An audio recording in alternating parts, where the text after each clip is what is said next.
BAS diffusion model. So in this lab, we're going to explore a model that shows us how new products or innovation can be adopted. Adoption here means that somebody goes and purchases the product. And this can help us model sales of new products, especially innovative products where we don't have a good idea on how it might do based on historical data. Could be updates to a product, could be a new product that defines its own category, like the first launch of an iPad or an iPhone.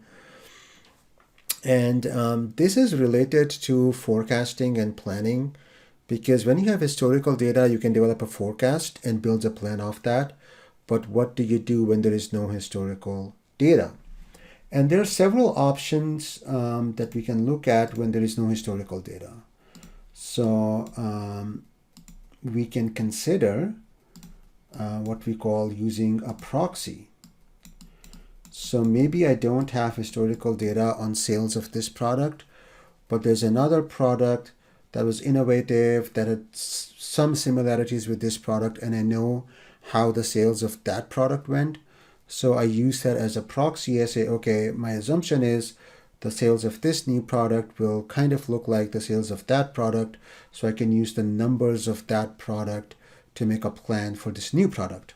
So that's called proxy. Some similar item product from the past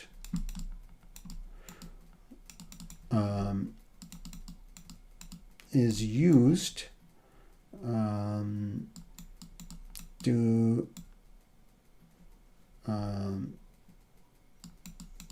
provide an example. And then we kind of say that, okay, for the new product, sales will track approximately, okay, what happened with the example. Okay, so that's a commonly used approach, especially if a company launches like new versions of products. You can use the old version as a proxy. Okay, and another option we have is to build a model. Okay, and this model is what? This is going to model the process by which new products capture market share. Okay, and if we model this process, then we can use the analysis from the model. And in the case we're going to look at, it's going to be a simulation model. So we can look at the results of the simulation, or if it was an analytical model, we look at the results of the model, and that would give us some idea of what sales to expect. Okay. And this is a very important lab, because in real life, especially if you work for an innovative company, you will run into this problem where you kind of need to plan for something. So you have to plan to set up the capacity, how much manufacturing capacity do you need. Maybe you have to place orders with suppliers. And you can't really do that unless you have some idea in your mind about what quantities you'll need over time. So over the first 6 months, first year, second year, so on. And so this is a real problem. And so if you can't have a good proxy, then you're only left with the model option. Even if you did have a proxy, it's always good to run a model as well to kind of triangulate and see where the sales could go. Okay. Now, one of the most popular models on how to model sales of a new product, or diffusion of innovation, which is how a new innovation captures market share, which is like forecasting the sales of that innovation, is the BAS diffusion model.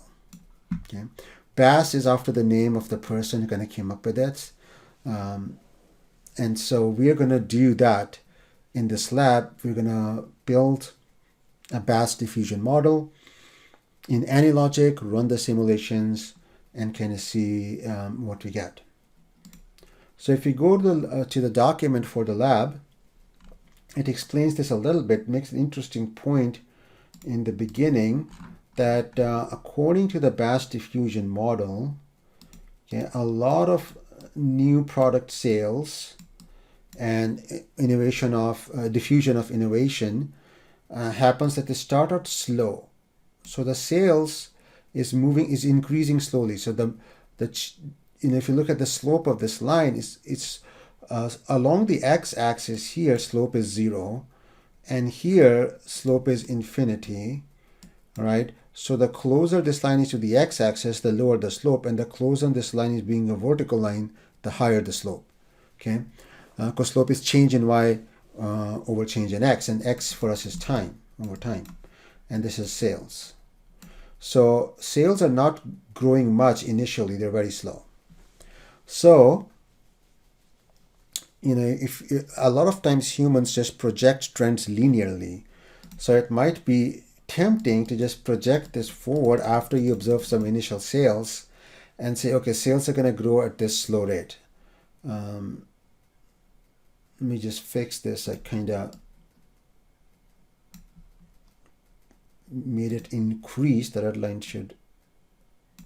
So this is what we observe initially, and then we just project it forward. Okay, that's how sales are going to grow. But what ends up, according to the batch diffusion model, a lot of times the sales are gonna increase faster after an initial period. So when some people have used the product, they'll start talking about it. They'll post on Instagram, they'll write a blog post, and then things can go viral. So there is a chance that these people, these early adopters, so the early adopters are always few. So there are few early adopters, right? These are people who like to try out new tech, and maybe cost is not a big issue for them, and they like to try out new tech. And these early adopters are few, but once they start talking about it, it spreads. So more and more people are going to try it now. So the slope changes, and the sales start to increase faster, okay? And then the actual sales are far above your linear projected forecast. And so you go into shortages at this stage. And then the prediction according to the batch diffusion model, and it's not just a model that's theoretical, they've applied this model to different products that were launched at different times in history and found that this does explain the overall shape and the overall characteristics of how innovations diffuse. And then there's parameters for the model. Obviously, you figure out the parameters. Once you figure out the parameters for a particular product, then it can model the sales pretty precisely. And we'll talk about what the parameters are and how to figure them out. But the main thing to understand is that the sales start out slow, but then they start to increase the sales rate. The slope goes up until it starts to grow like almost exponentially. This is, going viral type of thing. And this is called the growth phase. So after the early adopters, the growth phase is when regular people start buying that product because it's useful or it's in vogue for whatever reason. But the growth phase can't last forever. Nothing grows forever. There are always limits to growth usually, right, in our world. So maybe after a while, a lot of people who the product is useful for have already bought it. And so the sales start to taper off. They start to slow down. So that's the slope decreasing and the sales starting to slow down. And now it's hitting kind of maturity stage. Okay. Because a lot of people who are the primary audience for the product have bought the product. This usually happens after 50% of the target market is kind of captured. So let's say your product is designed for a very busy professional, and you realistically expect about 30% of these busy professionals to use your product. Once you are at 15%, which is half of 30%, your maximum level, when you're about half of that, then the remaining half will not come at the same rate. The sales start to slow down, okay? Because the people who work to buy early, who are willing to try things, take risks, they've already bought it. So now the sales start to drop off, and eventually the sales will become saturated, your saturation level, where sales don't go above some max value. Okay, so you get like this S-shaped curve. It's called like an S-shaped curve. You go like this. Okay, it could be more flatter, like this. So these are all S-shaped curves. So the Bass diffusion model says that new product sales and diffusion of innovation tend to follow an S curve as the product moves through different life cycles. First you get early adopters, then you get a growth stage, then you get a maturity stage. Okay, then this is kind of like decline. It could be called decline because the sales. This is your. This is not total sales, or this is cumulative sales. This is the total sales that will happen till time t. This is not the sales. So it's not saying that this is this much sales happening every time period. This is the total sales that have happened over the life of the product. So you start to get saturated where your sales stop because everybody who would have potentially bought the product has bought the product. And then there's, and now you might, try to advertise the product to a different market segment, try to enter a new market, try to get another S-shape going on top, or you may launch a new version. And then, that might be a new S-curve for the new version. But this is obviously assuming nothing about the product lives. Okay, so the product doesn't kind of need to be replaced in the basic model. And this assumption is fine for the short term, the first 2 years or whatever. If the product life is, let's say, 5 years, the first 2 years, nobody needs to replace it, type of thing. And then we'll talk about how to relax these assumptions towards the end of the lab. Okay, what happens if product has to be replaced every 2 or 3 years? And then, your cumulative sales continue to go up because some people who bought it here, get 3 months in, somewhere here at 2 years and 3 months, they're going to be a repeat purchase. That the same person is going to go and buy again, and so these people start to buy again, and then the cumulative sales continue to go up. Okay, but the cumulative sales or the total sales from time 0 till today, they kind of go in an S-shaped curve according to the Bass diffusion model. And because the S-shaped curve is nonlinear, at any point in time, if you're making linear forecasts, just projecting the last few months' sales forward, your forecast can be wrong. And so that's the idea, that you want to build your Bass diffusion model to understand the shape of the curve of cumulative sales, and you can also get you can also plot the slope of this curve, which is the sales rate, which is the sales at any given time. So it could be sales per week, for example, and you'll see that your sales per week or sales per month will go up, will peak, and will then drop.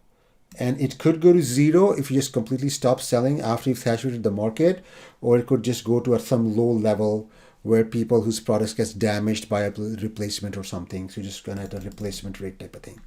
And this peak point, the maximum sales per week or sales per month, that happens right when this slope is maximum, somewhere here in the growth stage.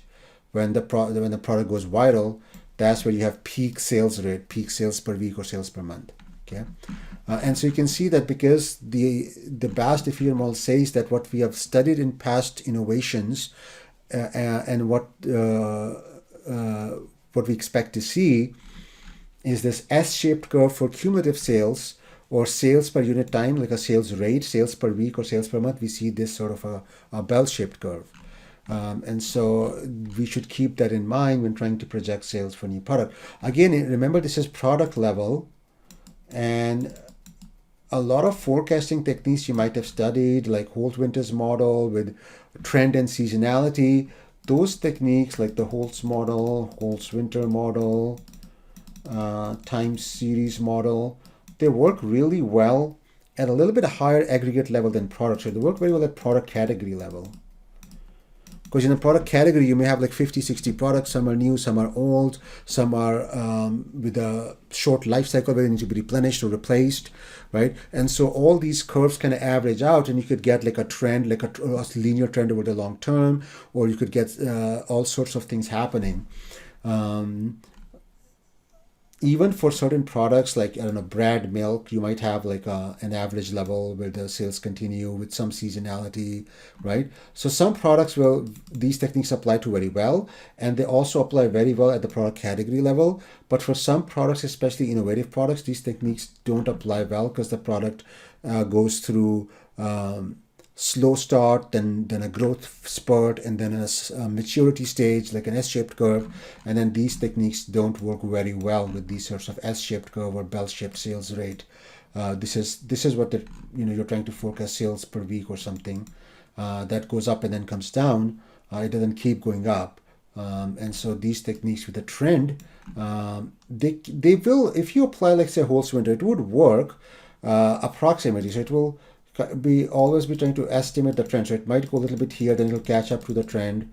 Then it might go up, then slow down. Then it might overshoot, then it will slow down, right? And then here it might slow down too much, then come here. So it will kind of estimate it, but it will overshoot it sometimes because it's learning and the trend is changing. So whenever the trend changes, the slope of this line changes, it tries to adjust for the trend component, right? But knowing the Bass diffusion model, and if it does apply to a product, which it usually does for new innovations, can be very useful in trying to understand the overall shape, and also trying to understand what is the total sales or cumulative sales going to be after a certain amount of time, and trying to build capacity to produce that many units and so forth before the product launch. So that can be very useful. Anyway, that's a lot of theory. Let's get into building the model.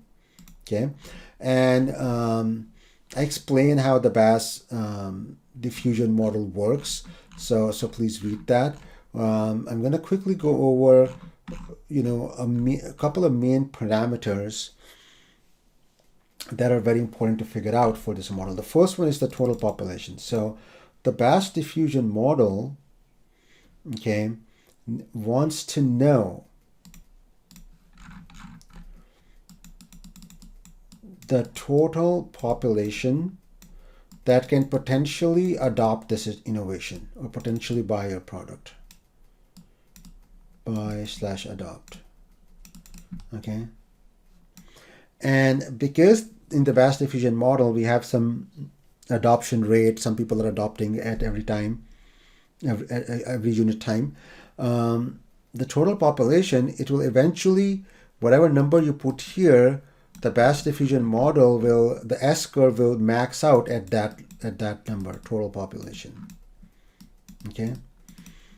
And so what do we put for total population? It's not going to be the population of the country you are selling in, so like the USA. It's not going to be the population of USA, because the products that you create, they may not be relevant to everybody in the US. So if you look at the iPhone, okay, not everybody in the US is going to buy the iPhone. Some people might not have enough money to buy an iPhone even if they wanted to.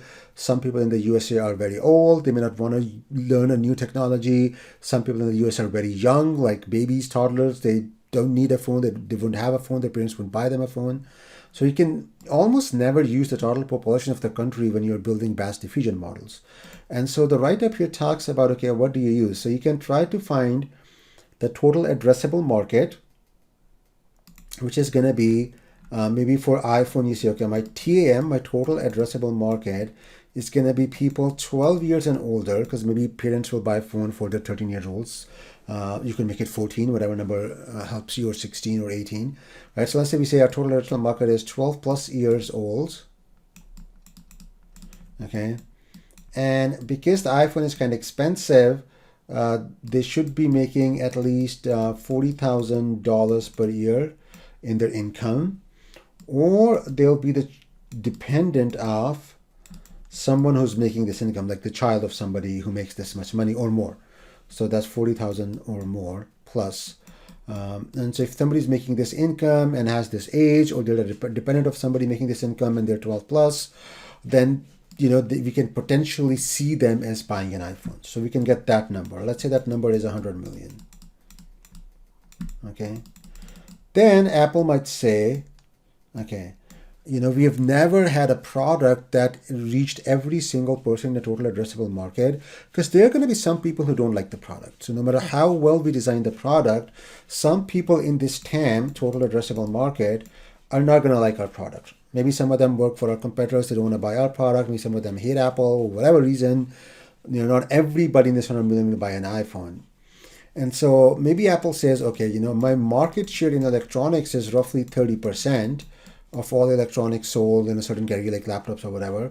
And I assume this market share is going to also hold for the iPhone. I'm not going to be able to capture more than 30% of the total addressable market because, some people find it too expensive. Some people evaluate it and say, oh, it's not for my need. It is a feature I need that's not in the iPhone. So all these reasons will add up, and not everybody will buy my iPhone. So let's say Apple's marketing department expects a 30% market share once the product has had time to penetrate the market.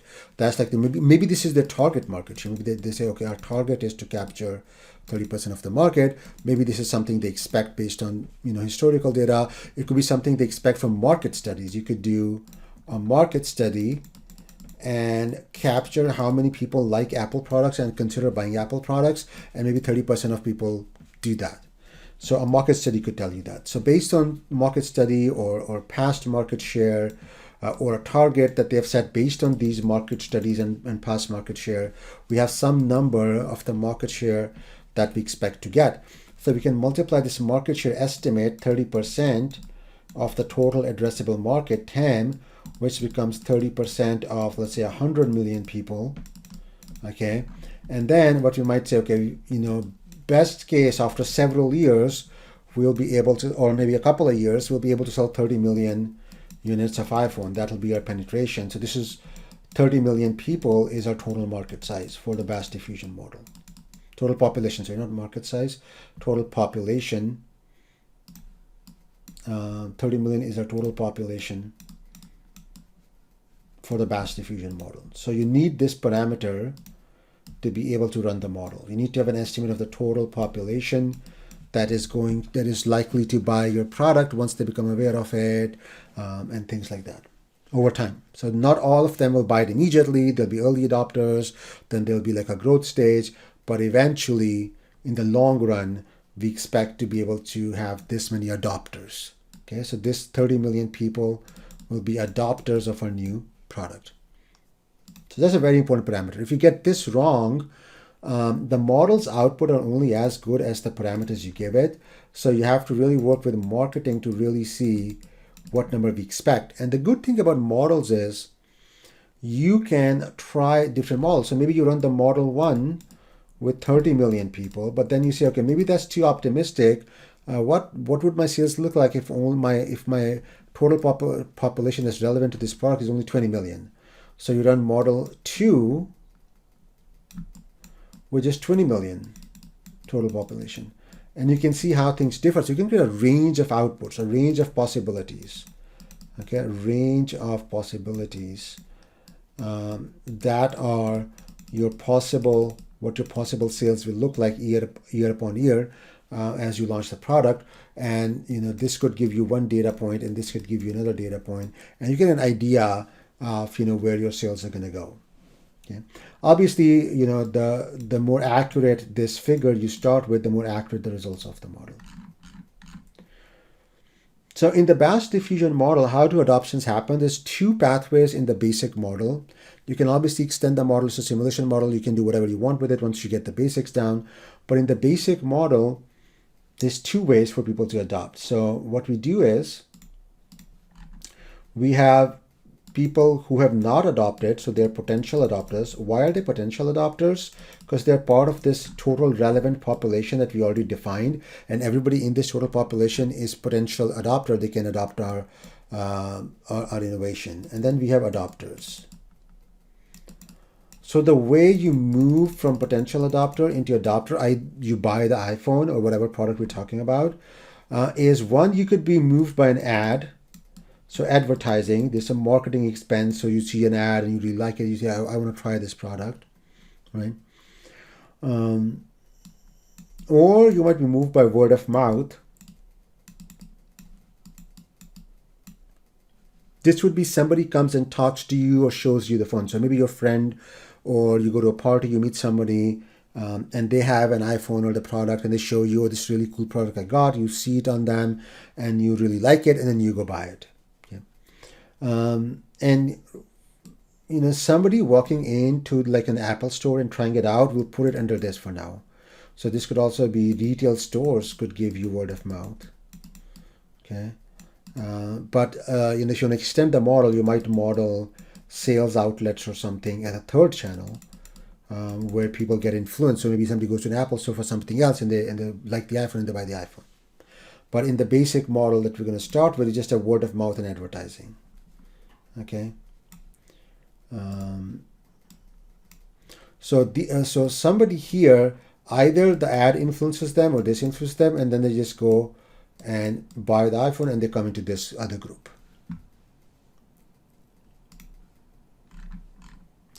Okay, so that's the basics out of the way.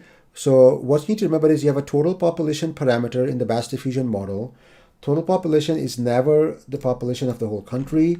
We take the total addressable market, people who might be willing to buy our product, and then we say, okay, realistically, we cannot make everybody happy. So, whatever our target market share is, based on some market study or whatever, times the total addressable market, that's one way to define the total population.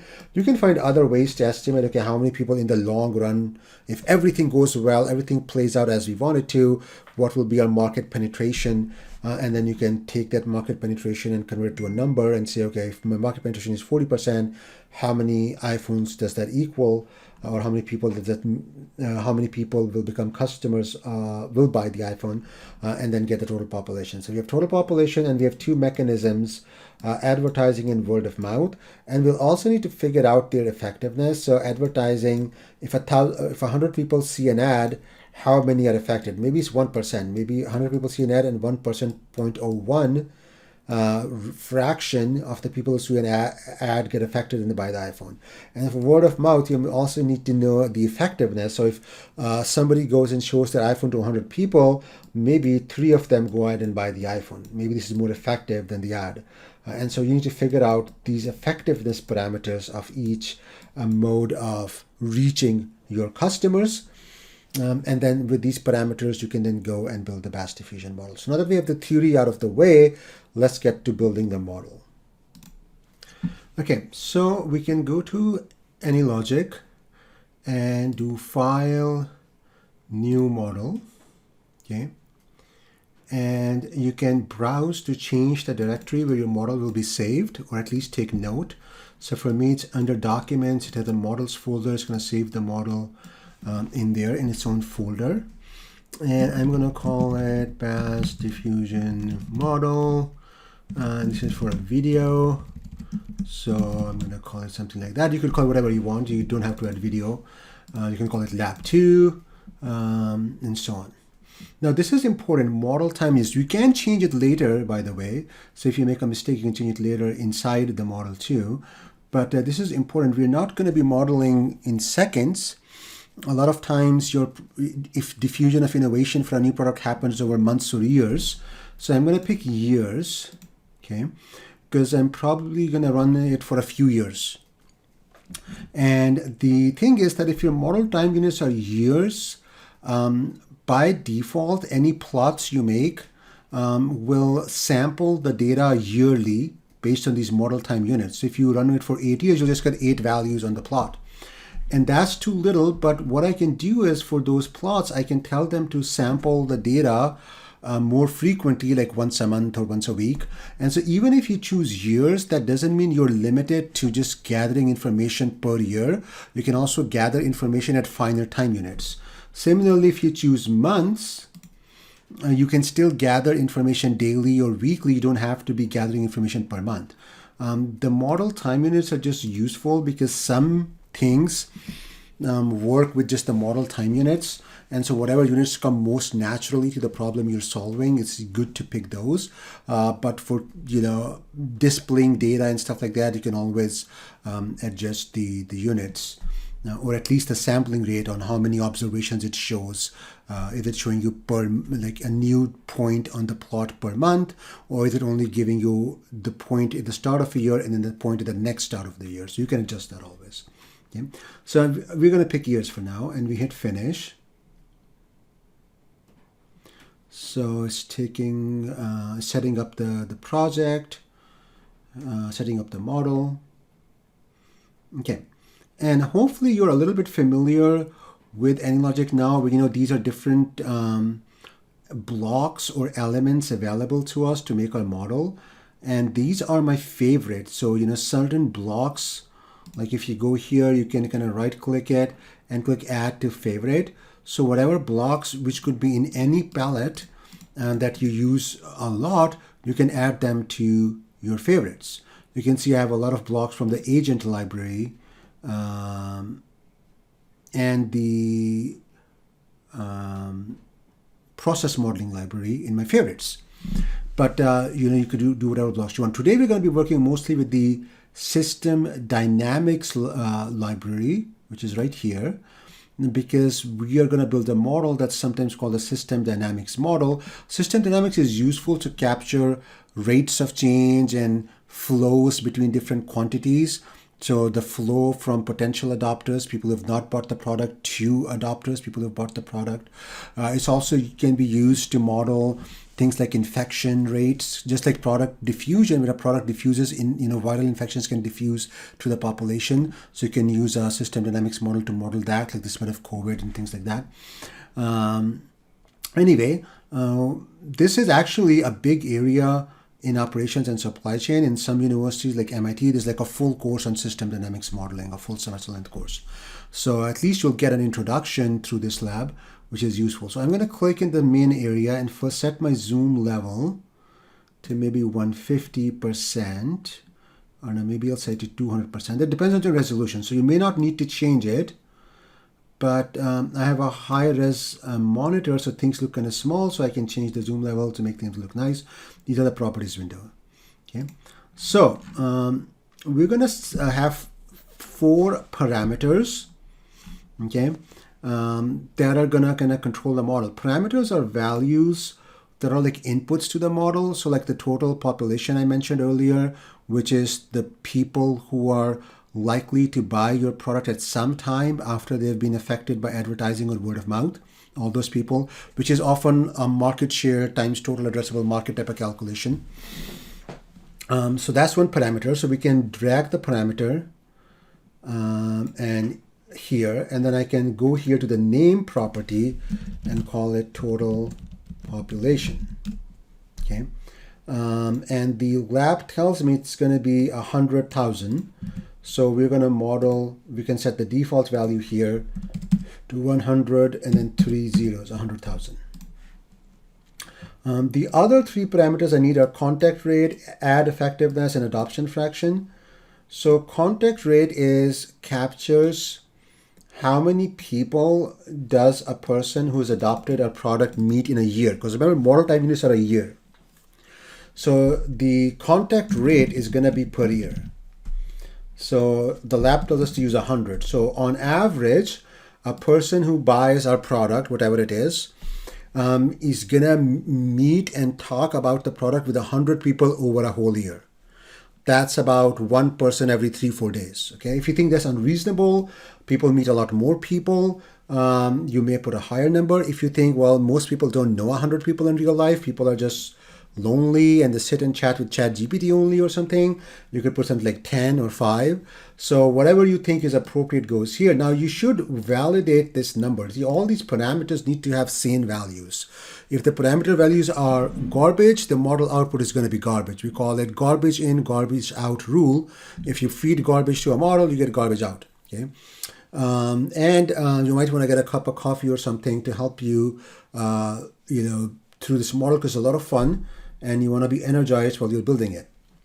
So how can you figure out what's the contact rate? Well, a lot of companies, when you buy their product or interact with them, they sometimes have this one question for you, like a survey or a poll question. How did you hear about us? And you can say advertising, Google search, friend told me, right? Why do they collect that data? Because they're trying to gauge the effectiveness of different marketing methods they've used. So did our ads work best? Or does a Google search results work best? Or word of mouth works best? And you could do something similar where you could do like a market study where you have 30 people try your product and you don't give them any instructions to not talk to people or talk to people. And then maybe after a month of trying your product, they come back and give you the views about the product and you ask them, okay, how many people did you talk especially if they liked it. How many people did you talk to about this product, and tell them that it's a good product or whatever, and they might say, oh, I talked to 10 friends or 5 people, right? And that, if that's in 1 month, then you can kind of extend and say, okay, in a year this person will talk to maybe 10 times that many. Or maybe they've talked to everybody they knew, and then they're not going to talk to anybody else, and that the first month data is for the whole year. So if you talk to 30 people in the first month, and you assume that's all the people they kind of know in life, then you can just say, okay, that's 30. So you can do some market research to figure out how many people do people talk to you about your product. Now, the Bass diffusion model is a little bit funny in that it doesn't model negative word of mouth, because somebody could also say, hey, I use this product, it's terrible, don't go near it, right? And they could put people off from buying a product, but that's not modeled. The idea here is that people are going to talk. If they like the product, they're going to talk positively about it, and if they don't like it, they're not going to talk much. It's going to be negligible. Okay, that may not be true anymore. The Bass diffusion model was kind of developed before the age of social media. And so in the age of social media, you might want to have 2 contact rates, positive contact rate and negative contact rate. And some people will, talk positively to, let's say, 50 people or whatever, 60 people, and some people will talk negatively to, I don't know, 100 people. So you could customize the model to capture reality, but first we have to understand the fundamentals. We're going to build the fundamental model first. We're going to do 2 extensions to it as well in the lab, but obviously there's way more things you can do with it once you capture the fundamentals. So in our fundamental, in a basic model, we're going to say, okay, over a year a person talks to 100 people. Before the age of social media, it was probably normal for people to know and meet and talk to 100 people in a year, and I don't know if it's true anymore. Directly, like face to face, but maybe with social media influence, like people have a circle, people probably have like 100 followers, whatever. This is kind of reasonable, because maybe we can say word of mouth is also like through social media. Okay, so that's what we're going to do. So you use the values in the lab document, even if they don't make sense to you, because I'm not telling you what product we're talking about, and so just assume they make sense for whatever product we're talking about. Right, because the idea is to learn about how to build this model and how to interpret the results. The idea is not to model this particular product in real life, because we're not doing like a case on a particular product. We're just learning the model building aspect and interpreting the model. Okay, so contact rate is 100, and we have ad effectiveness of 0.011, which is 1.1%. We divide by 100, the percentage number, to get a fraction, 0.011, and adoption fraction is 0.015. Ad effectiveness is if you show the ad to 100 people, how many will adopt? So 0.011 times 100, so 1.1 will adopt. And adoption fraction is if somebody talks to you via word of mouth, how likely are you? And usually in these models, people often put word of mouth to be more effective than the ads, but you could do it vice versa, depending on your context. Okay, so we're going to drag 2 more parameters. So click and drag. Let's drag 2 more.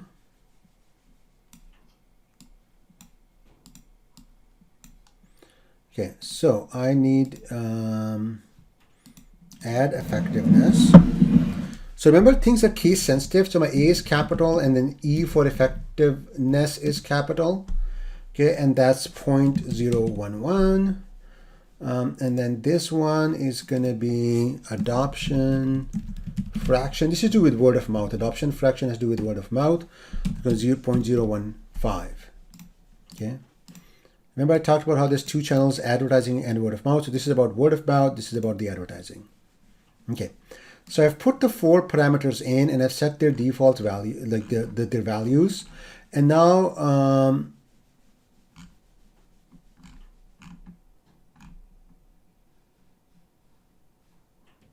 okay, we are going to set up the 2 groups of people we're going to have, which is potential adopters and adopters. Okay. Okay, so the first step is we're going to use stock variables, stock elements to set up the 2 groups. So our population is comprised of either people who've not yet bought the product or people who've bought the product. Okay, so at any given time, the sum of people in this block and the sum of people in the second block will equal the total population. Okay, we can drag the label inside. So this will be potential adopters. And obviously at the very start, everybody's a potential adopter. Nobody has bought the product. And then the people will become adopters as they buy our product. Okay. Now, in this process modeling, okay, whenever something depends on something, you have to explicitly show that by a link, which is an arrow. And so potential adopters is going to start off with an initial value of set to the total population. And adopter is going to just start with an initial value of 0, so you need to do anything with adopters. So to set its initial value to total population, I need to create a link. You'll see even if I do total population here, it'll show me an error until I set up a link, because I must show any relationships with links. So potential adopters can't use anything unless I show the relationship with a link. So I can go to the link. Okay, you can double click it. If you single click and drag, it just ends up like this, but then you can drag the ends to where you want to connect, and see this turns into a cayenne blue type of light blue type of color to show this end of the link is connected. And there's a white dot here. I can drag it to here and see it connects here too. Okay. And then if you look in the middle of the arrow, there's a white dot. I can drag to change the shape of the arrow. So I can make it go like this, connect here. It is connected here. So when you click on the link, I should see a blue dot here and a blue dot here. That means the link is connected at both ends. And the circle in the middle helps me change the shape of the link. Okay. You can also double click the link and click something else. Oh, you can't connect two parameters, sorry. Just click something and click something else. And that also works. Click, after you double click this, you can click and click, or you can drag, just click and drag this here and then connect the two ends manually. Okay, so let's delete that.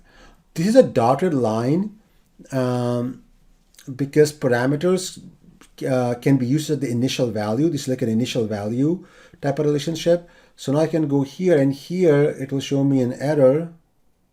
Total population is not used but expected because I set up the link and it's expecting me here. So I'll type TOT and I'm going to press Control Space, which is probably Command Space on a Mac, and it'll show me all the potential things I can use, all the functions and variables and parameters in my model that have TOT in the name, and total population comes up, and I can just click it, double click it. That way I don't have to type it in. Okay, and you can see the error went away after I clicked out and clicked back. So it's connected, so it's going to start with an initial value of this parameter. You might be thinking, why don't I just type in 100,000 here? This is because, you know, in big models, you might be using the 100,000 population value in multiple places. And if you always set up one parameter and use that parameter to set all the places, I can just change this here and read on the model for a different number, and I don't have to go into different boxes and change values there. So it's just better modeling. Okay, now that we've set the total population, we're going to draw a flow representing how people move from potential adopters to adopters.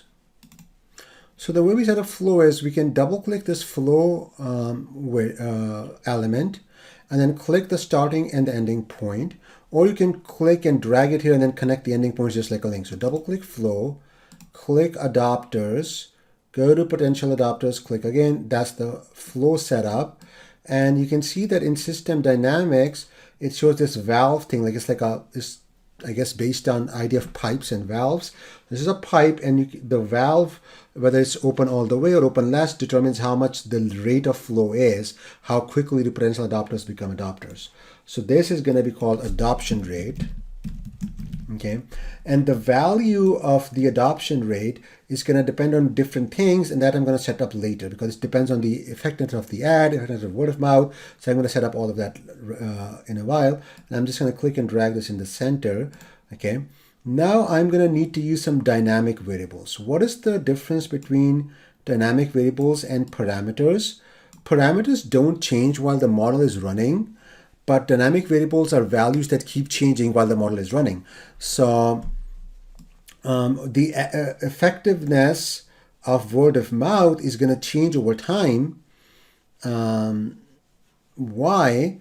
Well, not the effectiveness, but how many people get converted by word of mouth is going to change over time, and how many people get converted by the ad is going to change over time.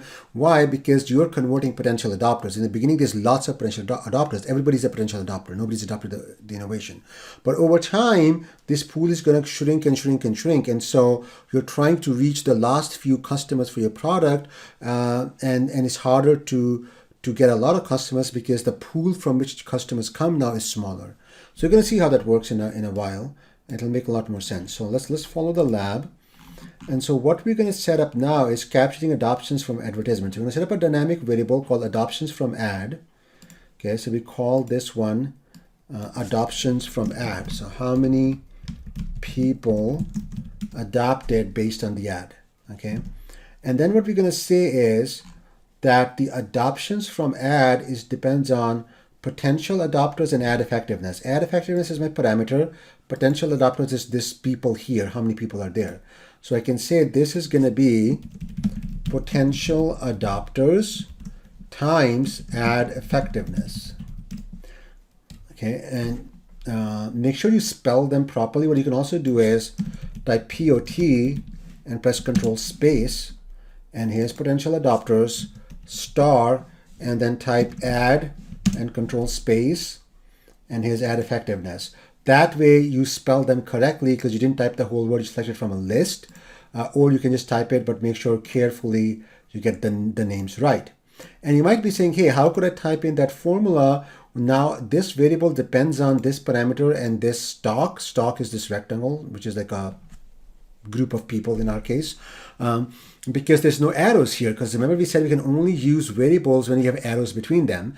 So I'm going to show you this trick. First we type the formula. Now Anylogic knows that this is supposed to depend on this and this, and now we tell Anylogic to do the work for us and draw the arrows. We click this first to select it, then we right click inside it, we go to fix dependency links and create missing links, and voila, we got the link set up.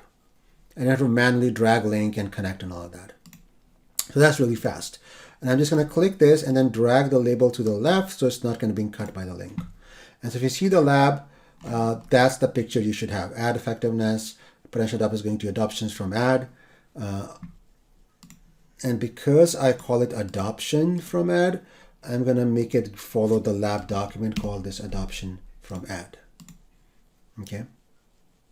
Notice if I click this potential adopters, you'll see this. I can't select it. It's by default, but it's kind of grayed out. It says D potential adopter over DT. That's a derivative. That's a rate, and that's minus adoption rate, which means this stock is going to fall at the rate of adoption rate. Okay. And if you look at adopters, it's D adopters over DT, that the slope or the derivative of this is equal to adoption rate, which means this is going to grow because that's a positive sign, positive adoption rate by the adoption rate. So this decreases by the adoption rate, the flow, and this stock increases by the adoption rate. That's by default. Whenever you draw a flow between two stocks, this is going to decrease because it flows out of here, and this adopters is going to increase because it flows into adopters. Okay. Anyway, we have taken care of adoptions from ad. Now we're going to take care of adoptions from word of mouth. WOM is word of mouth. Okay, so I go here, I name this dynamic variable adoption from WOM, capital adoption from word of mouth. Okay, and now there's this complicated formula. I'm just going to copy paste here. But you can see the formula makes sense. It's number of adopters that we have, people who have already bought our product, times contact rate. How many people do they talk to? So if one person talks to 100 and I have 5 adopters, they're going to talk to 500 people, assuming there's no overlap. Then these 500 people, how many are going to actually go out and buy my product that's given by the adoption fraction? So 0.015 fraction of those 500 will go out and buy my product. Okay, and then if they don't already have it, right? If they're already, so what's the chance that they don't have the product, that I talk to somebody, because I'm going to talk to 100 people, some of them may already have the product, especially in later stages. So the chance that they don't have the product is the fraction of people in the population who don't have the product, which is potential adopters over total population. This is, in the beginning, this is 100%. Nobody has the product. But then it's going to go to 99%, 98%, and so on. So let's say after 2 years, this is only 10%. Only 10% people out there don't have the iPhone or the product I'm selling.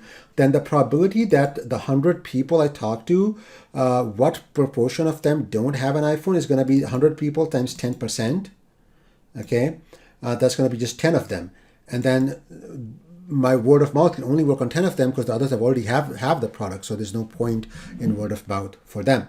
So this formula makes sense. How many people do adopters talk to? What fraction of them don't have the product times the adoption rate or effectiveness of word of mouth. This adoption fraction is essentially the effectiveness of word of mouth, will tell you how many new customers we'll get.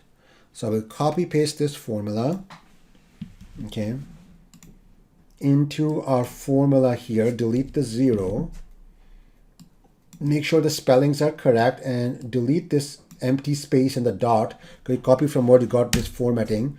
So make sure there's nothing before adopters. Okay, there's an asterisk between the terms. There's a slash here to divide, and the spelling are correct. Make sure this is correct. And now we can click this, adoption from word of mouth, then to select it, then right click it, fix dependency links, create links, and voila, all the links are created. Okay, and I'm going to move this somewhere here, make some space, and maybe move the label here. Okay, so we can now see that. Okay, so you can always drag things around to kind of make them look nicer. Okay. Okay, so model is coming along nicely. We have how much is the adoption from word of mouth, adoption from ad, and then these two will drive the adoption rate. Okay. So if you go back to our lab document, okay, we set all the links. This is what a diagram looks like. Let's check. Oh, there is a mistake. Oh no, this is the link is right here. This one. So on the picture in the lab, it's like this. So you can drag and make it like this. See, potential adopters to that, we need that link. So in the lab document, it's kind of coming through here. Ours was going through here, so I was like, where did the link go? So just you can click this white circle in the middle and kind of drag it here or here, or however you want. Okay, and let's move this here.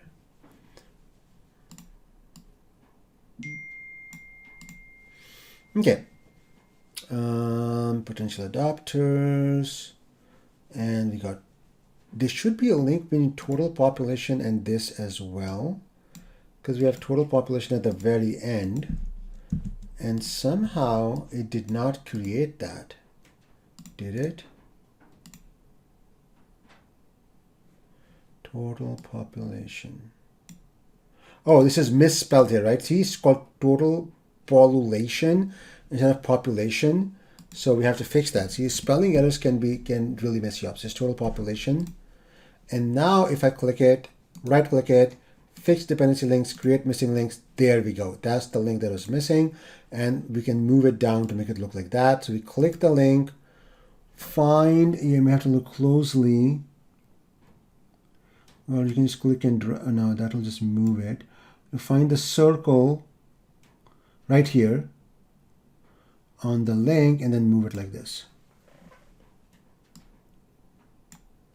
And then move this like this. Move this circle a little bit like this. Move this a little bit like this. So you can adjust the diagram to be how you want it. Okay.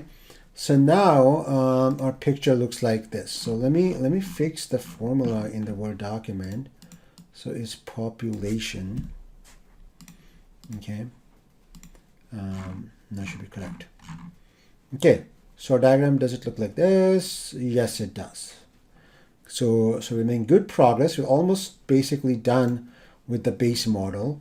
then the adoption rate, how many people actually adopt, is going to be just the sum of adoption from ad and adoption from word of mouth. Okay, so we go here, click this. In the formula for adoption rate, we're going to type adopt and control space and pick adoption from ad, double click, plus adoption, control space, and pick adoption from word of mouth. Okay, and once the formula is in, we can go right click it, fix dependency link, create missing links, and it creates the links.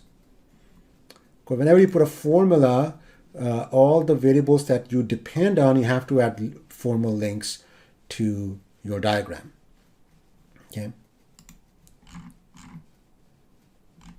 So we've done that. Now, we can label the links as positive or negative. This is just labeling them. It doesn't really affect the functioning of the model, but it communicates to anybody looking at your diagram which links are positive and so on. Okay, so I explained that in the lab write-up. So if you read that, all the links are positive except the link between total population and adoption from word of mouth. Okay, so this link right here, total population and adoption from word of mouth, this one is, so I'm going to select this on polarity. I'm going to make it negative. Okay, this is a negative link. All of my other links are going to be positive, so I can just do this, select polarity. Why is this one negative? Because you are dividing, if you look at the formula, you're dividing by the total population. So if total population goes up, adoption from word of mouth goes down, how many people adopted. And if total population goes down, adoption from word of mouth kind of goes up because you're dividing. It's inversely proportional. You might say that doesn't make sense. Well, it's basically this ratio. So if adoption potential adopters is the same number, then adopters, if it's less, then total population is basically, this ratio is close to 1. And so that's increasing your adoption from word of mouth. If there's a lot of adopters, that means total population is high compared to potential adopters. This ratio is going to be small, potential adopters over total population, and you're going to get fewer adoptions from word of mouth. Okay, so this ratio determines how much adoption you get from word of mouth. If you have a lot of people who haven't adopted compared to the total population, and vice versa. So this is total population assuming adopters are constant, that is being increased or decreased to get the polarity. Okay, and I should see if I can. No, I cannot move the polarity, so the negative and positive are kind of on top of each other. So this is the negative right there. Okay, so it may not be visible. Okay, anyway, let's see if I can select multiple links by shift clicking. I can, and then I can change their polarity to positive, and then I have this, this, and this left, and I can change their polarity to positive. This is also positive, so that's the initial value. Okay. So that anybody reading your diagram kind of knows, okay, what's the relationship between the two things? What's affecting what positively? Okay, then we can have a reinforcing or balancing loops in system dynamics. A reinforcing loop continues to increase as you go through the loop. So,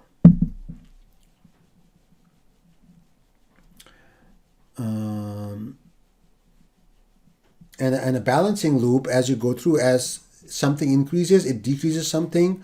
So it kind of has a limit to the growth of a balancing loop.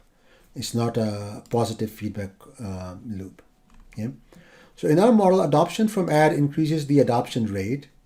Okay. However, a bigger adoption rate drives down the pool of potential adopters.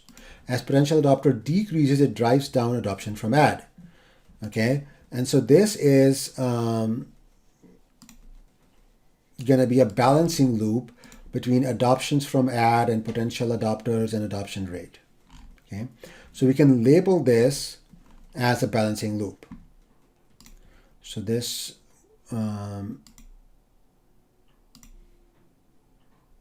loop right here.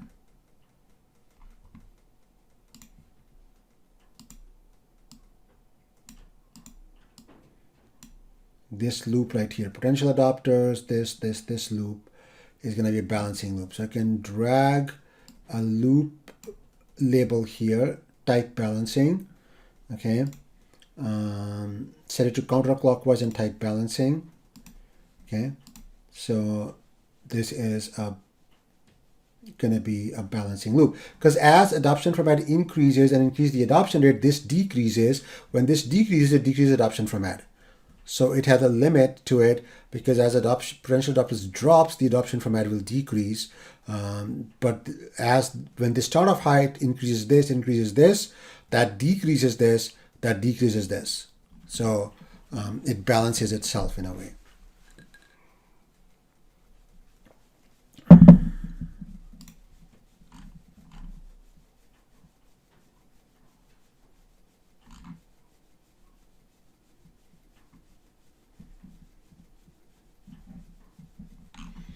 And we can also go back here. We also put text called market saturation. So as your market saturates, the ad becomes less effective. So so anybody who's reading your model can kind of see what's happening in this loop. Okay. So now we can make a reinforcing loop that is clockwise and call it word of mouth. Okay. So another loop goes here, is reinforcing clockwise, call it word of mouth. Okay. Again, as potential adopters decrease, word of mouth is also going to decrease. But we're just talking about this loop here between adopters, word of mouth, and adoption rate. As adopters go up, they can influence more people, increase word of mouth. As word of mouth goes up, it increases adoption rate. As adoption rate goes up, it increases adopters. So this loop is reinforcing, but this link, this negative relationship here is going to control the growth of this loop. Because this one right here, this negative, this positive relationship is going to control this loop, because potential adopters will decrease as adopters increases. And so this decrease, positive means when this x decreases, y decreases. So positive doesn't mean it's always going to increase the next thing, because the x could decrease and then a positive relationship means y would decrease. So as potential adopters decreases, it's going to decrease word of mouth. So the balancing part is going to come from this relationship, but this loop right here is going to be a reinforcing loop. Okay. So it's an R and a balancing loop. So we can just label. So all this were just labels. Now let's actually run the simulation. We're going to configure the simulation. So we go to simulation main in the projects window, projects, simulation main. Okay. And then what we want to do is stop after 8 years. So our time is 8, so it's just never stop. So we're going to stop at specified time, which is going to be 8. And the 8 here is going to refer to years because the model units were years. If you go to the main here,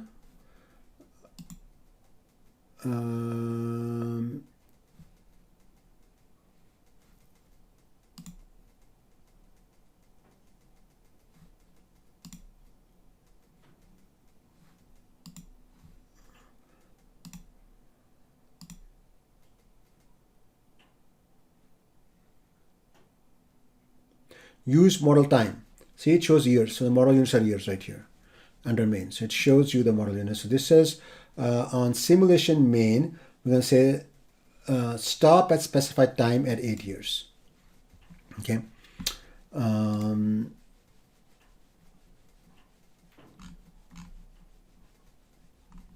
Okay.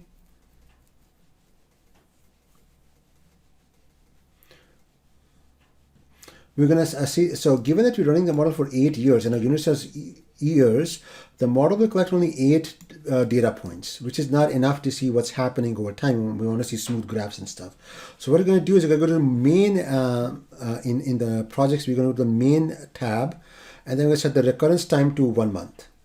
So it collects data every month, so we get 12 data points per year. So we go to main, and we set the recurrence time to once per month. So you could use it once per week if you want, right? So this is where you set how often you sample the data. Okay. And now we can build and run the model. Usually you want to do this button, build, to see if there's any errors. It didn't give us any errors, so now we can run the model. This will open a new window that will show you, see, potential adopters is decreasing, adopters is increasing over time. Okay, and there we go, we ran it for 8 years. Now, what are the results? You can click on any of this. So it shows only 77 people out of the 100,000 are left. Everybody else has bought the product. Instead of looking at the number 77, you can click on this graph icon, and it shows you how the people who are our target population but have not yet bought the product, how it decreases over time. This is years on the x-axis. And if you look at adopters, people who are buying our product, almost everybody has bought our product in 8 years. But if you look at the graph, this is how, see the S-shaped curve we talk about? The S-shaped curve is right here, where you're seeing the cumulative sales, cumulative total people who have bought our product. These are all of our customers. So you can see the year 1, there's not a lot of customers. Year 2 is like a slow growth, and then it just, in year from 2 to 4 or 2 to 3, it really increases sharply. That's our growth stage. Then it starts to slow down again. And if you look at adoption rate, that's the sales per unit time. So we're at the end, we're selling about 116. But if you look at the graph, our adoption rate goes up almost to like 30, 40,000. So at our peak, we're selling a lot of phones per month or per week. But initially we're selling very few, and then our sale rate decreases and goes to almost 0, where we're not selling almost anything, because now everybody who was probably going to buy our product has bought the product. So you can click on these things to look at, their graphs, and it's very nice. And so here, I believe,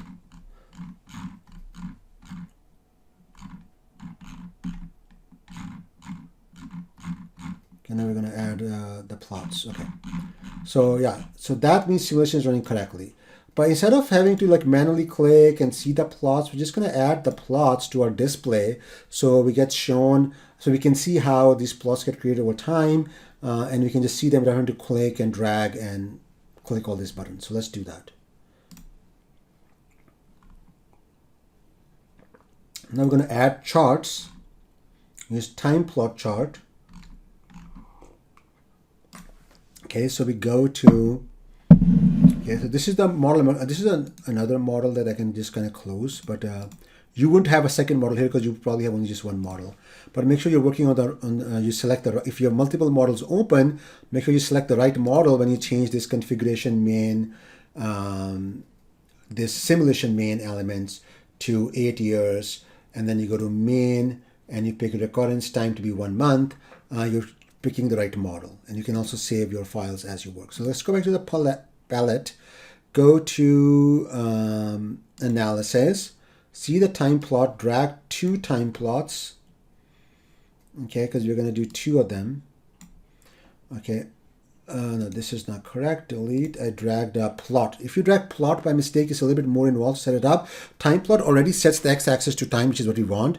Plot, you have to set the x-axis to time manually. It's usually used when you want to plot x versus y, like 2 variables from your model. So we're just going to use time plot. Okay. This one here, I'm going to set it to adoption rate, and the value is going to be this flow called adoption rate. So I can actually type adopt and do control space, and I can just pick up adoption rate. Okay. Let's pick a color. Maybe you want this color. Okay. And then here up to 100 values is fine because you're collecting data once per month, and 8 years is going to be 96 values. So if you were modeling for, let's say, 20 years or whatever, you may want to increase this. Otherwise, it'll only show you the last 100 values, and you're collecting 1 value per month. So if you're running it for more than 8 years, you can set it to a bigger number here to show all of the data. Otherwise, it will be like a rolling window, only show the last 100 values. Okay, and recurrence time, I'm going to do once per month. So collect data once per month, not once per year. I'll only show you 8 values. Okay, and then here I'm going to set this to title to potential adopters with a space because that's the title. And then here I'm going to type POT control space and select potential adopters. And I'm going to use the plus button to add a second graph and call it adopters to see how adopters changes. And I can type adopt and do control space. Again, command space on a Mac, I believe. I think the lab tells you the button on the Mac when I talk about this issue in the beginning, right here. See, control space on Windows, Alt plus space on a Mac. So Alt space on a Mac to get this drop down where you can pick what value you want to do. Okay.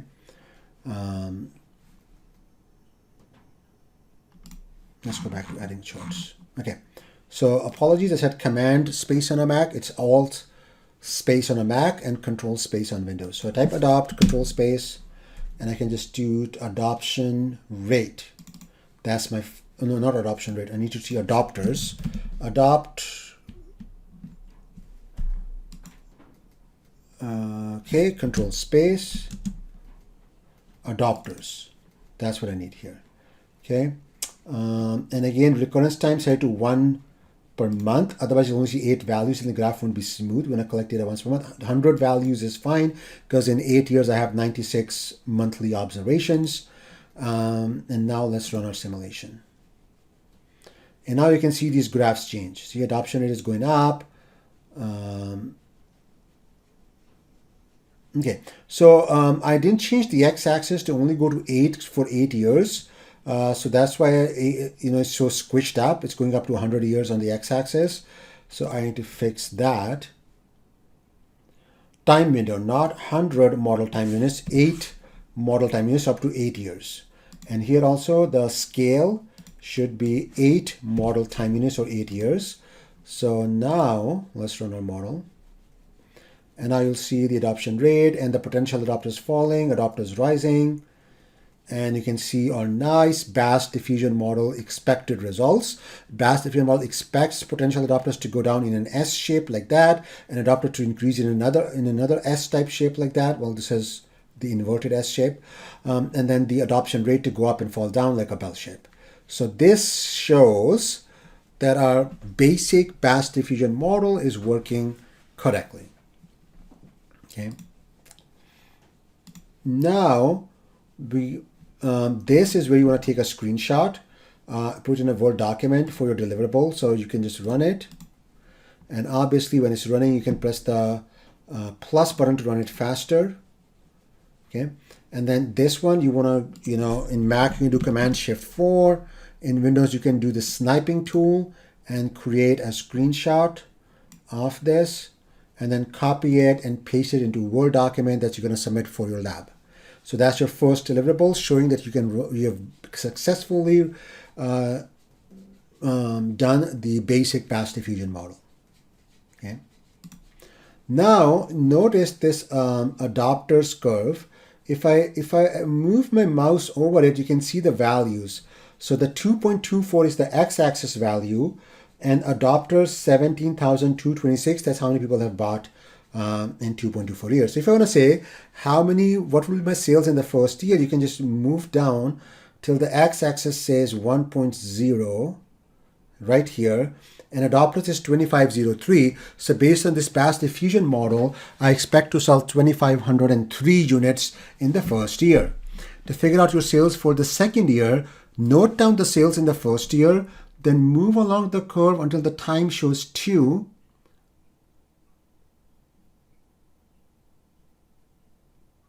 Okay, the closest I can get is like 1.98. So this is about 2. 1.98. 2 years is 12,023. So 12,023 is the total people who have bought your product. That minus the 2,500 from year 1, which will give you about 9,000, 10,000. That'll be your sales in year 2. So 2,500 sales in year 1. close to 10,000 sales in year 2, about 12,000 something sales over the first 2 years. So you can use the adopters curve to figure out the sales per year. Okay. And that's what I'm showing you. If the assumptions are correct, this is our conclusions, what we can observe. Okay. The adoption rate is highest in year 3. How? Look at the, I closed the window, sorry. Look at this adoption rate curve. When are the iPhone or whatever product we're making selling the fastest? This is the peak at 3 years and about 1/3. So 3 years, 4 months, 3 years, 3 months. Adoption rate is about 38,000. That's the highest. So in about 3 years, our sales rate will peak. Okay. In about 6 years, almost all potential adopters have become adopters. After year 6, we have very low volumes of sales, because if you look here, okay, in year 6, our potential adopters are 1,600 left. So after year 6, there's only like 1,500, 1,600 people left to sell phones to, or whatever product we're selling to. Everybody else has bought our product, right? So we know that so we might think, oh, this might be a good time to launch version 2 of our product, because version 1, we've kind of milked the product as much as we could. We basically sold it to whoever we could sell it to. So this can help you plan for the next product or next innovation to launch, the batch diffusion model. Okay. Okay, so now I'm giving you the sales in the first year, second year, and third year by looking at adopters and subtracting the value at the end of year 1 minus the value at the start, value at the end of year 2 minus the value at the end of year 1, value at the end of year 3 minus the value at the end of year 2 to get the annual sales. So sales in year 1 are 2435 approximately. You may have plus minus 10, 20% because you have to read it off the chart, and it's kind of tricky. And then about 10,000 sales in year 2, about 28,000 sales in year 2. This is very interesting and important, because that tells you year 1 sales, year 2 sales, year 3 sales, and you can use it for capacity planning and planning your distribution, planning your supply chain, right? And I showed you how to get this. So year 1, you go till it shows 1 on the x-axis right here. Okay, here is year 1 sales.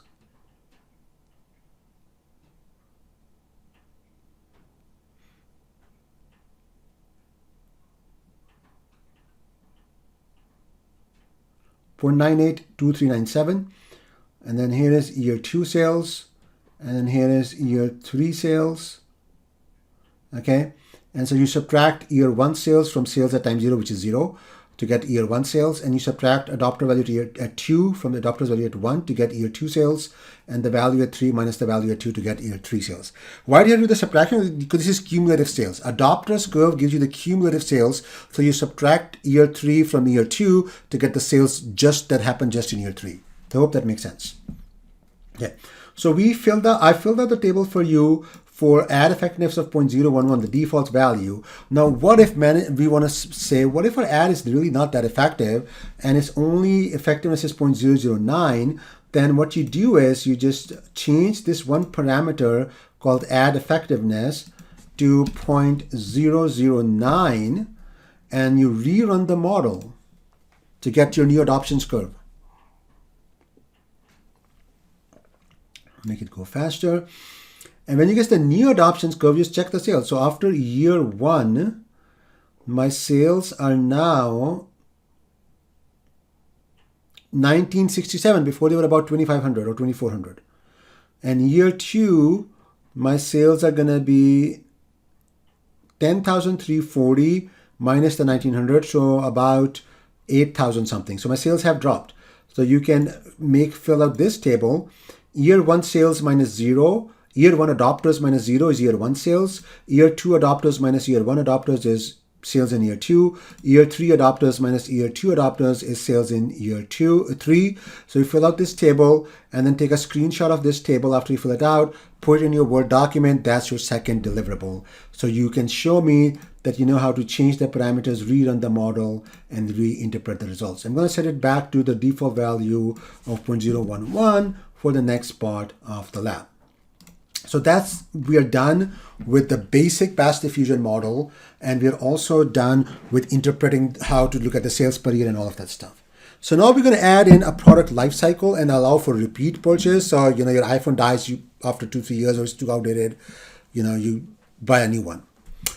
Or the product just can expire or gets used up, like tires or whatever, some things that get used up as they're used, right?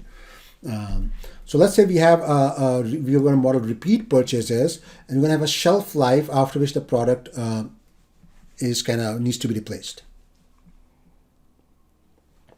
We're going to obviously set a parameter for product lifetime, because we may want to test what happens if we design a product for which lasts 3 years versus we design a product which lasts 2 years or 1 year. So we want to, you know, run the model for different values of the product lifetime. So we're going to add this variable product with a capital P, L with a capital L, life, T with a capital T, time, product lifetime, set it unit to years, and set it to 2. Okay, so let's do that. So we're going to modify this model. At this point, so you can just go to system dynamics, drag a parameter, okay, name it product lifetime,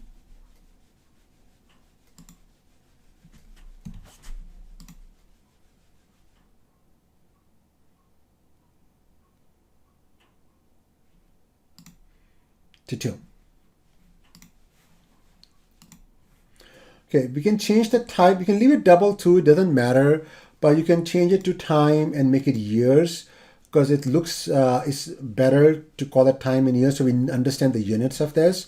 But you can just leave it double, it doesn't matter. The math is going to work out the same, whether it's double and 2 or it's time in years and 2. It's going to use it as a number 2. It's just a number. But, you know, do this for communication. If somebody else wants to modify your model, or you come back to this model after 6 months, and when you do things like this, you can easily understand what you're doing. Okay, so 2 years.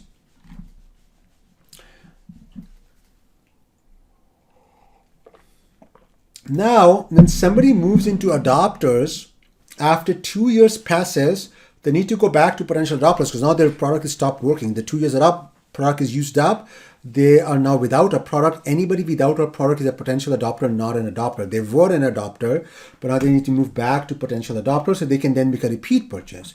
So you want to have an arrow going back, and the rate of that arrow is going to be whatever came in here 2 years prior. So we delay the inflow into adopters by 2 years, and that delayed inflow becomes the outflow back into potential adopters. Why by 2 years? Because this is 2 years.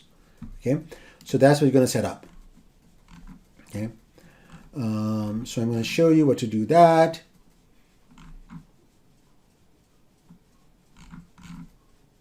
Okay,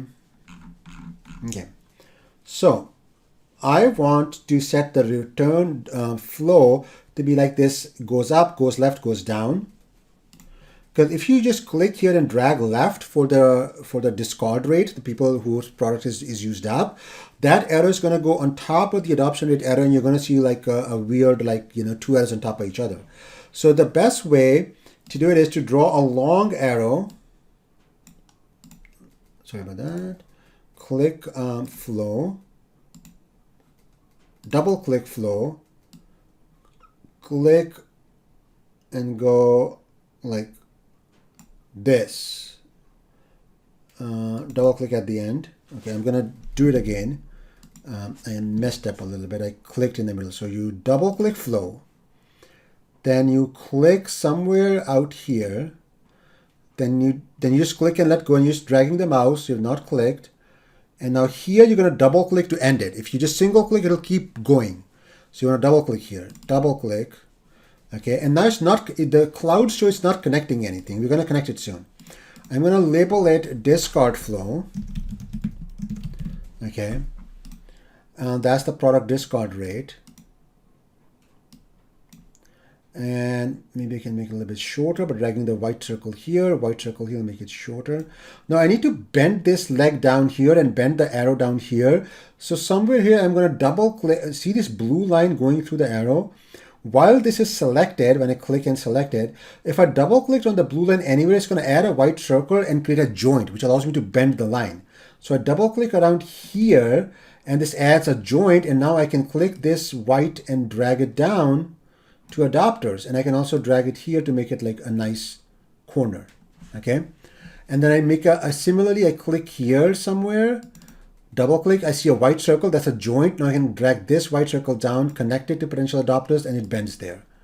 Otherwise it's really hard to draw this bent thing with the valve in the middle, because if you just double click this and you start here, you go up, you click, you go left, and you click, you come down. Notice how this valve is in the right side, and if you try to bring it to the middle, it just messes it up. It's kind of like a bug in their drawing thing where you can't really draw this up, left, down thing properly. So just draw a long thing and then double click to add joints and then bend it. Now if I click this, see this, I see a blue circle in the middle of potential adapters and a blue circle in the middle of adapters. That means connected. Because you see there's a gap here. See, it's almost like this is not connected. But if you see these blue circles, that means this link is connecting these two rectangles. Okay, so we are good. Okay. Now I'm going to drag this up here because the discard flow is going to depend on product life cycle. So the formula for discard flow is interesting. The formula for discard rate is going to say delay, okay, and then adoption rate, comma, product lifetime. So we're going to use the adoption rate delayed by 2 years because people who bought 2 years ago are the people who are going to be discarding the product now. So discard flow equals a delay, bracket open. I can type adopt and do control space, alt space on a Mac, and take adoption rate. So delay the adoption rate by how many years? I don't want to type 2 here. I'm going to use my parameter by product lifetime. So I type product, control space, product lifetime comes up. So I delay the adoption rate by product lifetime, and that becomes my discard flow. That means for the first 2 years, discard flow will be 0. And then at 2 years onwards, discard flow will become what the adoption rate was 2 years ago. Okay, now it's showing you I need to draw arrows, so I can just click this, right click it, fix dependency link, create missing links, and it creates the arrows. I click this arrow and do it like this to make it go from there instead of going through that stuff, and this arrow is created as well automatically. So that set up the discard flow.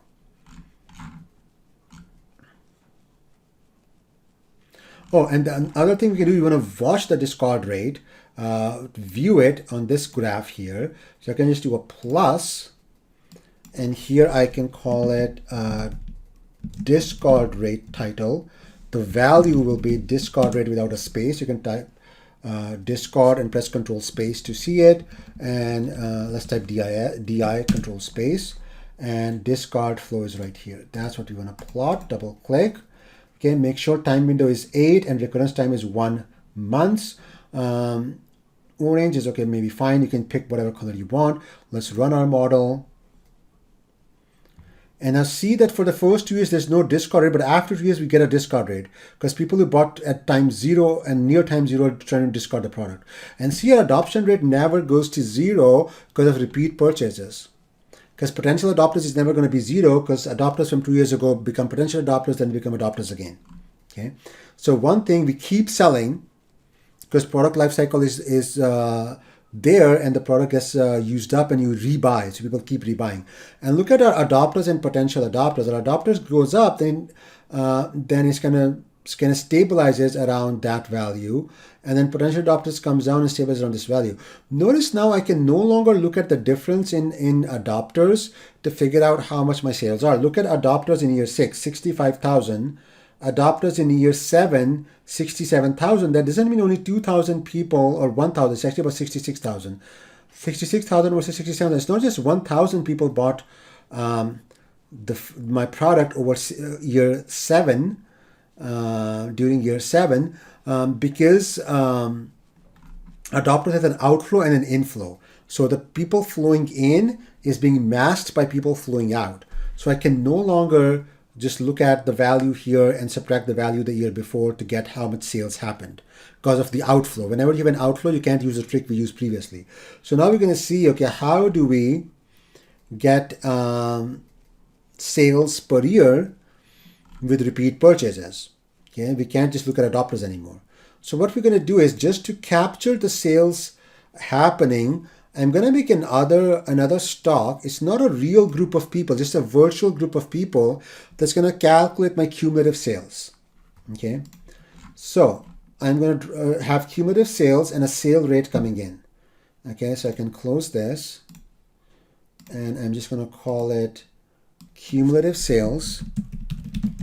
That's just going to have incoming flow and nothing outgoing. So I can even put it like somewhere like a little bit here.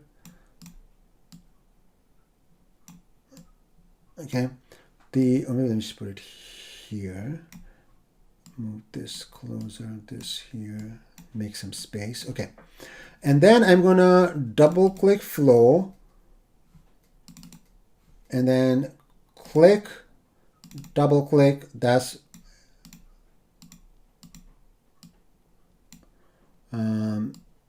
make it longer, make this come here, and I'm going to call it my sale rate. Okay, and this is going to be in the cloud. It's not going to connect to any of the rest of the model. It's just like separated from the rest of the model. Okay,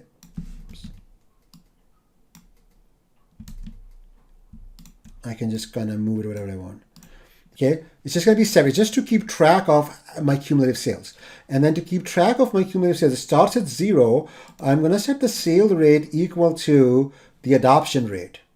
And that way I only capture the inflow, okay, and I don't capture the outflow.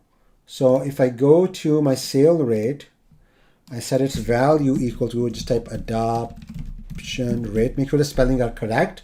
And then I click on my sale rate, right click, fix dependency links, create missing links, I get the link. Okay, and I select this, and then maybe make it go somewhere here.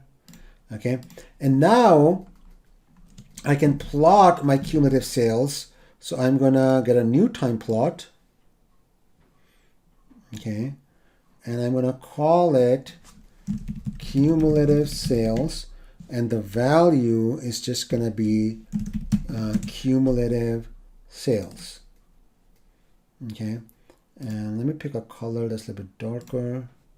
Okay, and now when I run the model, okay, with the discard rate, you'll see that my adopters does this thing where it kind of flattens out at the end, but my cumulative sales is growing. Now I didn't set the time units properly, so I have to set the time window and scale to 8 model time units, 8 years, and recurrence time to once per month, not once per year.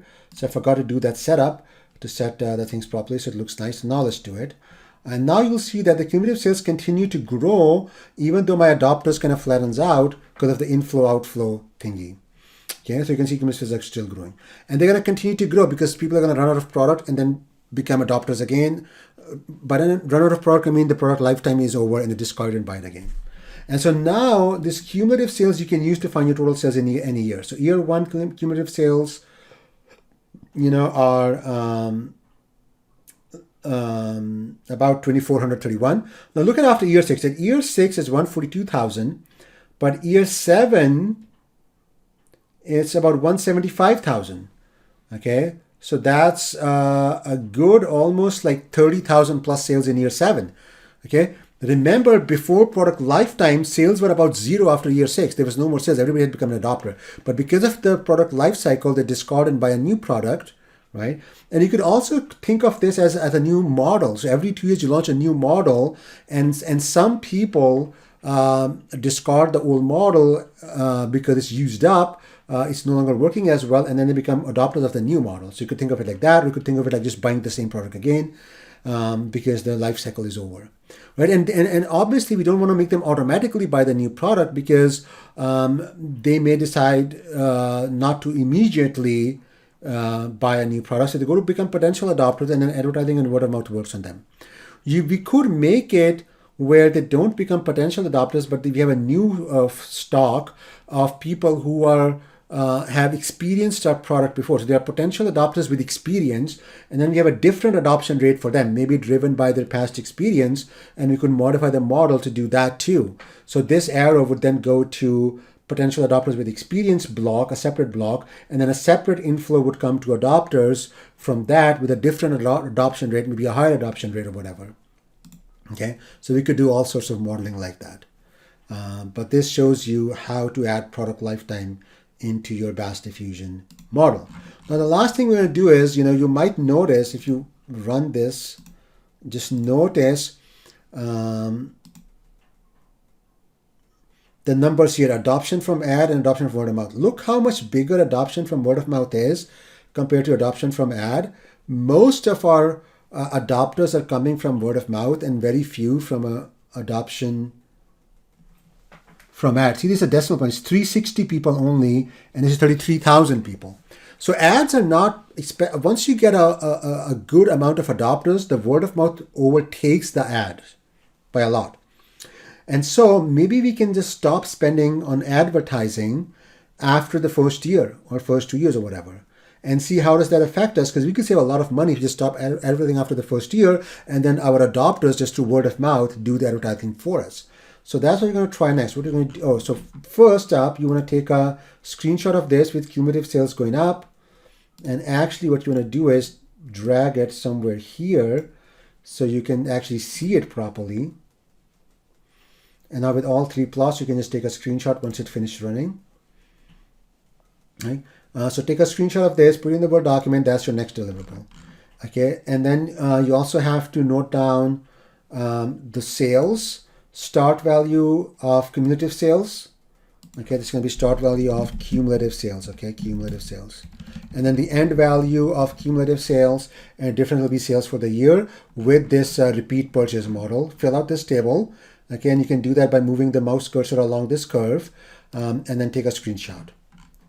Okay, so now it doesn't make sense to keep advertising for 8 years. So we're going to have a timeout event. And after 1 year, we're going to set ad effectiveness to 0. It doesn't mean that ads is not effective. It means we're not advertising anymore. So if you're not advertising, ad effectiveness should be 0 because there's no ad out there to affect. Okay. So from the agent palette, we're going to drag an event called stop marketing. So we go to the agent right here, and here's an event. We drag it onto a model, and we call it stop marketing. It's a timeout occurs only once. Use model time, and it occurs at 1 year. Okay, so trigger type timeout occurs once at 1 year it occurs. So that tells us to stop marketing. So how do we stop the marketing? We give it an action which says set underscore ad effectiveness to 0 and a semicolon. So you can just copy this code and go to action, or you can actually type it. You can do set underscore ad effectiveness like that. Or you can just copy paste from Word, and make sure you delete the beginning space and everything else. So it's just text set underscore ad effectiveness in brackets 0 and a semicolon. What we're calling is a function, because ad effectiveness is a parameter that's not supposed to change during the model running, but we can force change it with an event. So you have to call this function set. And whenever you create a parameter, it automatically creates a function called set underscore name of the parameter. So if the name of the parameter was something else, the function we call set underscore something else. So for adoption from word of mouth, there's a function called set underscore adoption from WOM. And in brackets, you pass the 0, what you want to set it to. And so if you have events that happen over the life of the, maybe after 1 year, you do this big event where you give, I don't know, do something and you want to change parameters at that time, you can use this set function. You can call more than one. You can do set this and you can call another set function and set add, I don't know, adoption from word of mouth or whatever. No, that's not a parameter. You said adoption fraction, maybe that's a parameter, right? So you could change that or whatever you want to do, right? So we only want to change ad effectiveness, make it 0. That means you're no longer spending on the ad after year 1. And see how our cumulative sales changes. So before we do that, we want to see what our cumulative sales was without this parameter. So I'm going to set it to 100 years, so it never happens, right? Say to 100 years, so that's not going to happen in the first 8 years. Run the model, see my cumulative sales without stopping the ads. Then I'm going to set it to 1 year and rerun the model and see how stopping advertising affects my sales. So if I look at my cumulative sales at the end of year 8, where that event has not happened, okay, without stopping the ad, my total cumulative sales are 208,000. Okay, 208,000. And now I'm going to stop the marketing after the first year, only do advertising for the first year. And now I'm going to run the model and see how much did my sales change by not advertising in year 2, 3. And so see, after year 1, there's a dip in my adoption rate. That adoption rate dips because my ad effectiveness just went to 0 because I stopped advertising. Okay, so my cumulative sales without advertising falls to about 200,946, about 201,000, so about 7,000 and change is the dip in my sales.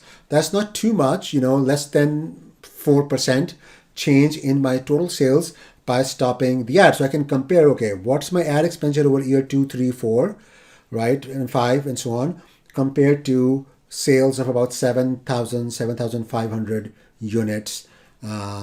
What is and you can stop at year 2 and see maybe after year 2 this drop in cumulative will be even less, and maybe you can advertise for 2 years. So you can adjust that trigger event and see when you want to stop the advertising and figure that out. So you again have to fill this take a screenshot showing this dip in adoption rate. So take a screenshot of this showing this dip, and then you also want to fill this table without any stop in marketing. What were your cumulative sales before you put in this event? And then after you do the event on year 1, stopping the marketing, what's the cumulative sales? And then take a screenshot of this table, and that's your last deliverable. Congratulations, you've finished this lab. You've learned the BAS diffusion model. You've learned how to extend the BAS diffusion model with repeat purchases and a product lifetime. You've learned how to get cumulative sales even when you have outflow from adopters, because you can't just look at the adopter's value for cumulative sales anymore because there's an outflow. So how to make this cumulative sales stock, which is just for information purposes, to get cumulative sales. You've learned how to use events to stop advertising, for example.